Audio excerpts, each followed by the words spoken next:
Hello, Fetty friends. I'm Lynn from Studio Kato, and I'm so happy to be joining you again today on the Reverse Confetti YouTube channel.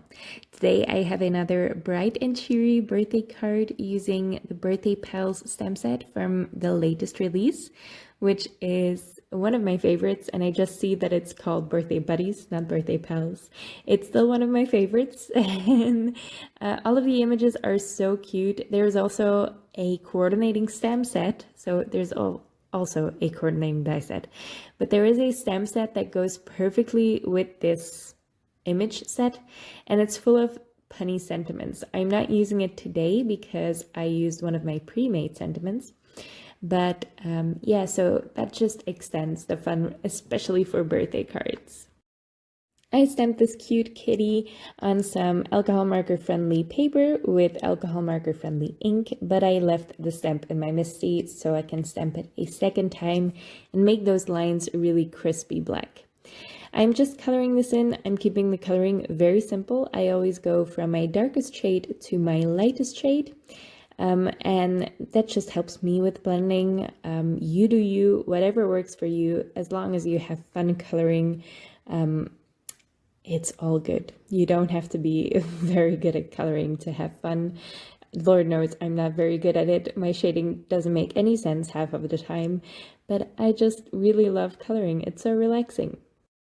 When I was coloring this image, I already knew which colors I was going to use in my background, so I knew that I wanted the box to be blue because I wanted a really cool tone, since the colors in my background are going to be warm tones.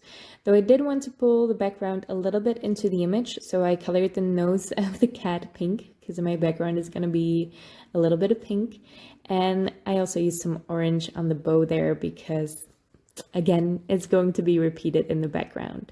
A limited color palette over your entire card is going to make it look like everything belongs together a little bit better. I stamped that image again with the stamp that was still in my MISTI from the first time in VersaFine Onyx Black ink. It's really easy to stamp this twice if you leave your stamp in your MISTI. And with this ink, I can actually clear emboss this with some WOW Clear Gloss Superfine Embossing Powder and the WOW Jewel Speed Heat Tool. I'm using some dots from the Dot to Dot stamp set and some inks, just some ink cubes that I had laying around, just some warm tones in yellow, orange, and pink, and I am just trying to create a circle, but nothing needs to be very precise here. Most of this inner circle is going to be hidden behind my image anyway. This is just going to be a fun little colorful backdrop. I am going to expand this. I'm trying to go for a little bit of a mandala effect. I am, again, not trying to be precise. If you really want this to be precise, you can use something like the Mandala Maker or whatever it is called by Gina K Designs. It's a really, it's quite a famous tool at this point. I just always forget the name. You could also just use some grid lines or trace your circle dies, your basic circle dies, so you know, so you have some guidelines so everything is a perfect circle. Again, most of this was going to be covered up by my image, and I didn't want it to be too fussy. I just wanted to do some pattern stamping. I used some of the open circles and I stamped those in Versamark ink. Any clear embossing ink will work. And I'm sprinkling on some silver embossing powder. My frame is also going to be silver, so this again ties everything nicely together because it's going to fit with the frame nicely. It's just all going to be one cohesive total. Now, I have die cut a frame. This is the frame that comes in the Layered Mom and Frame die set by Reverse Confetti, but it has those edges that are slightly smaller at some points than an A2 size card.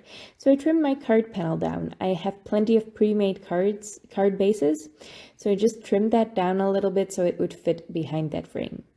Now I am adding some glue to the outside edge of the card and to the inside edge of the frame, so it's going to be glued down nicely. However, I used the wrong glue. The back of this glitter paper, because this is silver glitter cardstock that I used for the frame, is a little bit glossy, and you can see that the glue isn't sticking down at all. This is barely Art Precision Craft glue. It has some trouble with slick surfaces, so I just peeled it back up. It was really easy to do because the glue wasn't sticking at all, and I used some Nuvo Deluxe adhesive, which is a lot better at handling slick surfaces. It's a lot stronger, and it dries a lot quicker as well. So I just glued that card base to the frame. I always like to, if I have a frame like this and a card base that is smaller, I always like to glue the card base to the frame. It's a lot easier to line things up that way. I'm inlaying the panel that I stamped on because this was also die cut by that same frame die, just saved the inside panel of this. So it fits in there nicely and everything is going to be level. So it's a really fun die cut inlay effect. All that's left to do is adhere that cat up on some foam tape. I added a sentiment. This is just a sentiment that I had laying around. I stamp a bunch of them at once, die cut them at once, and when I'm lazy, I just use those out of my stash instead of stamping a new one. Though the Birthday Buddies banter stamp set is the sentiment stamp set that actually belongs with these adorable birthday buddies. Would have been a lot better to use with this card. I was just a little lazy and crunched for time. I added some silver gems to this to expand the mandala a little bit, to make it a little bit more intricate and to give it some more shine. And that is my finished card. A really fun and bright birthday card. I love, love, love the Birthday Buddies and the Birthday Buddies banter, even though I was a little bit lazy today and didn't use it. I hope you still like this card, and I hope you check out the stamp set because it's one of my favorites because it's so easy to make cards with it. You just need an image. If you have the Birthday Buddies banter stamp set as well, you just take a sentiment that is punny enough for that image, and you have a card. You really don't need much more. You don't need an entire background like I did here, though it is fun to make. But you can just make a clean and simple card with these images, and they can be a really fun birthday card set as well to give to someone. So I hope you check those out. I hope you liked the video, and I hope to see you next time. Thank you so much for watching.